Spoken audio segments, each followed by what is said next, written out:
12. That's how many plump, protein-rich squabs a single pigeon pair can raise year after year, almost twice what chickens can manage in the same cramped space.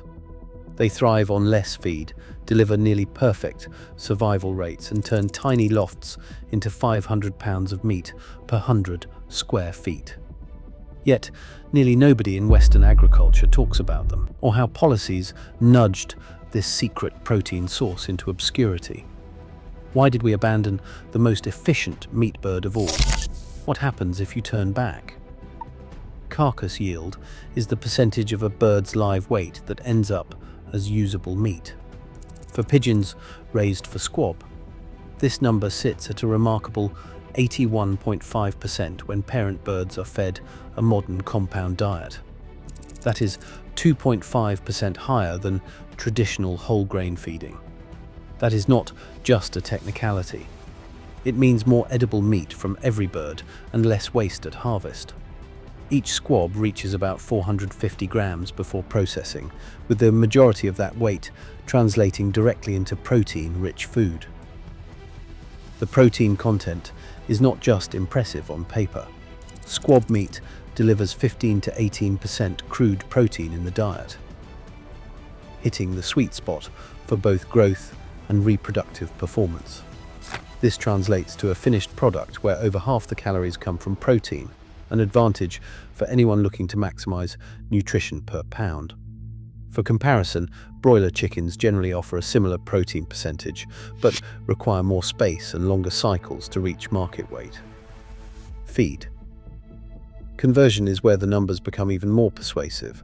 In controlled studies, switching from whole grains to compound feed not only increased carcass yield, but also improved protein efficiency ratios, up to 2.2 grams of squab weight gained for every gram of dietary protein consumed.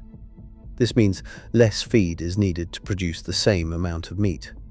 When you factor in the short grow-out period, squabs are harvested at 28 to 35 days. The result is a production cycle that delivers more protein faster in a smaller footprint.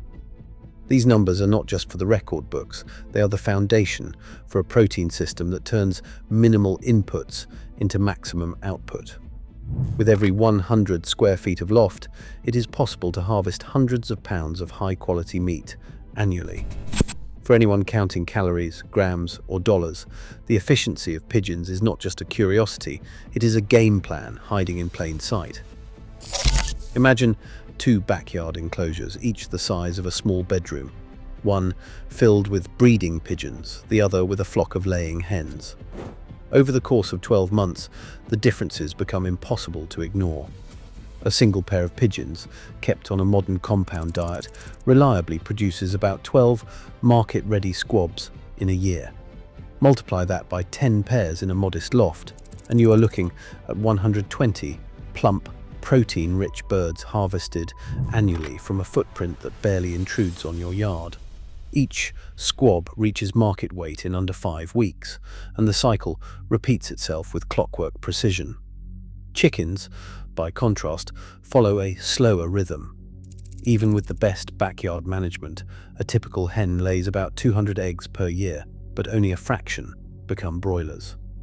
Growth to harvest weight takes 6 to 8 weeks, and each bird demands more space and more feed over its lifetime. The numbers add up. Where a chicken flock may yield 4 or 5 batches of meat birds per year, pigeons can double that output by stacking breeding cycles back to back. Feed. Efficiency tells its own story. For every 2.8 pounds of feed, a pair of pigeons produces a pound of squab, an impressive ratio that rivals the most efficient poultry breeds. Protein modeling shows that per square foot, pigeons deliver up to 10 times more edible protein than chickens in intensive, small-scale systems. The result is a protein harvest that fits urban spaces, rural homesteads, and everything in between. In practical terms, 100 square feet of pigeon loft can yield hundreds of pounds of meat in a year, with lower feed costs and less labor than most people expect. Numbers like these do not just stand out, they demand a second look, at what is possible on a small patch of ground. Courtship in pigeons begins with a quiet ritual. The male circles the female, puffing his chest and cooing until she responds with a gentle bow. Once a bond is formed, the pair stays together for life, returning to the same nesting spot through every cycle. In a well-kept loft, this partnership is the engine of reliable production, and each pair works in harmony, rarely missing a beat. Eggs arrive in twos, spaced a day apart. Both parents share the work of incubation, taking turns warming the eggs for about 18 days. When the first squab hatches, the parents switch roles seamlessly. For the first week, the chicks are fed a substance called crop milk, a nutrient-rich secretion produced in the parent's throat. This is not just a quirk of biology. Crop milk is packed with antibodies and growth factors, giving squabs a head start that is hard to match in the animal kingdom. Survival rates in parent-brooded systems often reach 100%, an outcome that commercial poultry can rarely approach. As the days pass, the chicks grow rapidly, doubling their weight every few days. At about 10 days old, the parents begin mixing in softened grains, teaching the young to transition to solid food. By 3 weeks, the squabs are nearly as large as their parents, their feathers sleek and their bodies plump. At 26 to 30 days, they are ready for harvest, just as the parents are preparing to lay a new clutch. The cycle repeats with near-perfect regularity, requiring little intervention beyond basic care and hygiene. This rhythm is not just efficient, it is humane. The close bond between parent and chick, the natural feeding process, and the low-stress environment create a system where welfare and productivity go hand in hand. In a world that often pits efficiency against ethics, the breeding cycle of pigeons offers a rare example of both thriving together. Long before pigeons were dismissed as city nuisances, their place in human history was carved in stone and clay. In ancient Egypt, mud brick dovecotes rose alongside the Nile, their honeycombed walls sheltering thousands of birds. Archaeological finds at Tel El Amarna reveal dovecotes woven into the daily life of Akhenaten's capital around 1350 BCE. Ostraka from Deir el Medina record rations of squab for workers, and funerary texts list pigeons among the offerings for the afterlife.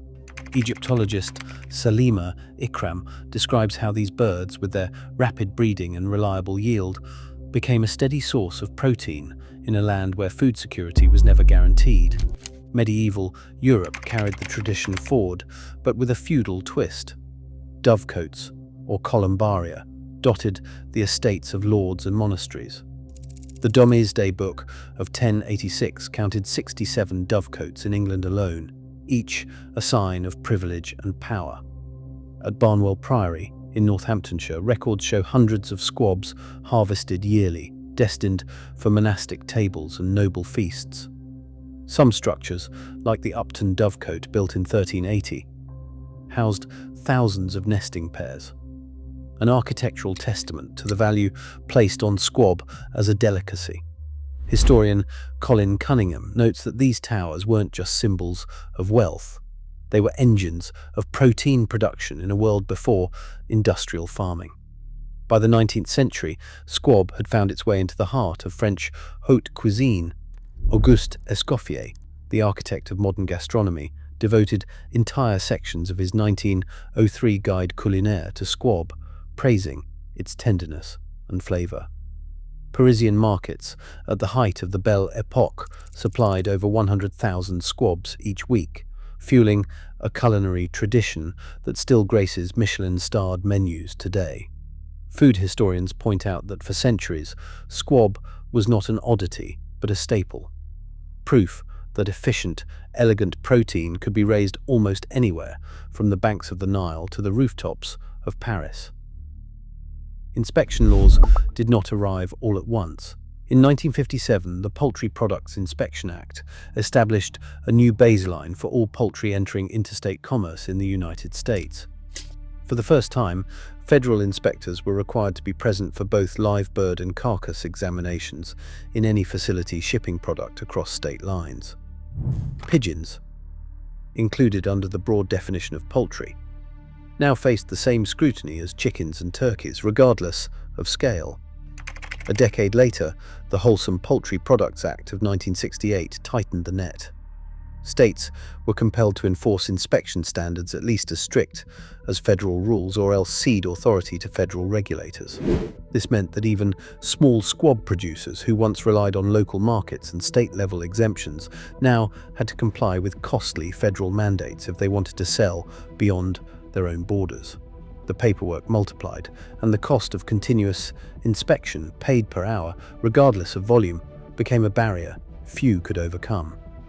The final blow landed in 2001, when federal rulemaking ended the last voluntary inspection programs for squab. Every bird processed for human food now required the full weight of federal oversight, with no exceptions for tradition or scale. Regulatory analyst Dr. Elaine Jacobs explains that while the law aimed to protect consumers, its structure favored high-volume chicken and turkey processors. For specialty producers, the math no longer added up. Plants closed or shifted to other products, and squab quietly disappeared from mainstream supply chains. By the early 2000s, most Americans had never tasted a bird that once graced royal tables.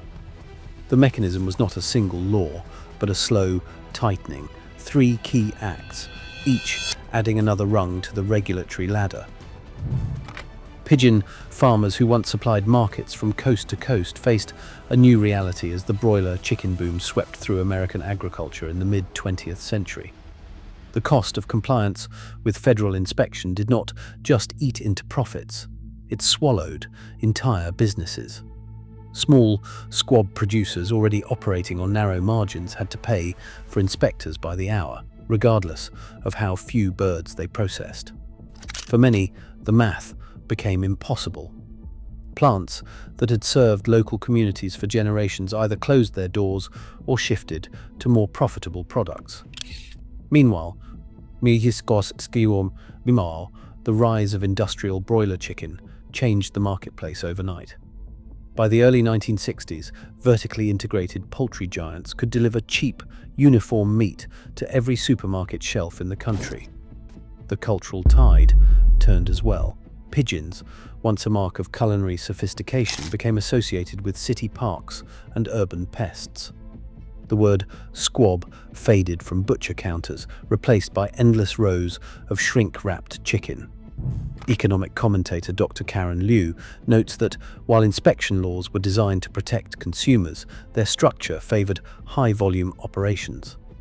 The cost per bird for a squab processor far outstripped that of a chicken plant running tens of thousands of birds a day. The result was a slow but steady exodus of producers. By the 1970s, squab farming in the United States had receded to the margins, kept alive only by a handful of specialty farms and dedicated enthusiasts. The barriers that forced this retreat still shape the choices and the risks faced by anyone trying to bring squab back to the table today. A glance at today's numbers reveals a market that's anything but fringe. Global meat pigeon production is now valued at $2.8 billion, with forecasts pushing that figure to $4.7 billion by 2033. 80% of that output comes from China, where pigeon farming has scaled far beyond backyard lofts, delivering 680 million squabs each year to kitchens and restaurants across the country. That's not a blip on the protein radar. It is a commercial engine, quietly matching the growth rates of far more familiar meats. Market analyst David Jew describes the sector as a sleeping giant, large, resilient, and expanding as demand for lean, high-protein meat rises in urban centers. He points out that while most Western consumers have never tasted squab, the industry's backbone is built on modern breeding, compound feeds, and vertically integrated supply chains. These are not hobbyists tinkering in sheds. They are agribusinesses processing millions of birds each year, guided by data analytics and consumer demand. As the world's appetite for alternative proteins grows, pigeon meat is quietly winning market share in places where space, efficiency, and nutrition matter most. The numbers leave little doubt. The pigeon protein market is real, it is growing, and its commercial validation is already reshaping what is possible for sustainable meat production. On a city rooftop in Philadelphia, a small wooden loft hums with quiet activity. Inside, Sarah Kim tends to her flock of breeding pairs, each one marked with a colored band for tracking. She started with just 5 pairs and a few recycled boards, drawn by the promise of producing real food in a space no bigger than a parking spot. The learning curve was gentle. Within 3 weeks of setting up her loft, the first eggs appeared, 2 per nest, right on schedule. 17 days later, the tiny squabs hatched, blind and pink, nestled under their parents' watchful care. Sarah kept a careful journal. By day 26, the first squabs had grown from barely a handful to plump, feathered birds nearly as large as their parents. She harvested her first batch at the 30-day mark, weighing each one. Most landed right around 450 grams, just as the books predicted. By day 90, her flock had produced nearly 20 squabs, enough to fill her freezer and share with neighbors. The process required less daily work than her raised bed vegetables, and the results were impossible to ignore: regular, high-quality protein from a setup that fit on a city roof. For Sarah and a growing number of urban homesteaders, the milestones are clear. Incubation runs 17 to 18 days. Squabs are ready to harvest at 26 to 35 days. And the first 90 days can turn a handful of birds into a real food supply. The numbers are more than theory. They're a practical checklist for anyone ready to start. Startup costs for a backyard pigeon loft are surprisingly modest. A simple, weatherproof structure built from plywood, wire mesh and salvaged lumber can be assembled for as little as $100 if materials are sourced second-hand. Those opting for new hardware or commercial kits might spend closer to $500, but the essentials remain the same. A dry, draft-free loft, sturdy perches and a few nesting boxes. 10 breeding pairs require just 20 square feet of floor space, with vertical tiers making the most of a small footprint. Feed is the main recurring expense. It is from sense, but pigeons are efficient eaters. A 50-pound bag of commercial pigeon mix priced around $25 will last a small flock several weeks. Clean water, grit for digestion, and basic cleaning supplies round out the shopping list. Unlike chickens, pigeons do not scratch up the ground or require dust baths, so maintenance is minimal, just weekly removal of droppings and fresh bedding. Those droppings are more than waste. Pigeon manure is a high-value fertilizer, rich in nitrogen, phosphorus, and potassium, often called the king of manures by gardeners. A single pair can produce half a pound per week, enough to boost a raised bed or a fruit tree. For many homesteaders, this steady supply of natural fertilizer is as valuable as the meat itself. In the first 90 days, the investment pays dividends: regular protein for the table, rich compost for the garden, and a daily rhythm that fits easily into busy lives. Right now, global protein demand is rising and arable land is shrinking. Pigeon farming offers a proven, space-efficient answer, yet remains overlooked by industrial food systems and policy. As food security grows uncertain, solutions this effective rarely stay hidden forever. The next chapter in sustainable protein might just be waiting on the rooftop. What is your take? Could you see this on your plate? Let us talk in the comments.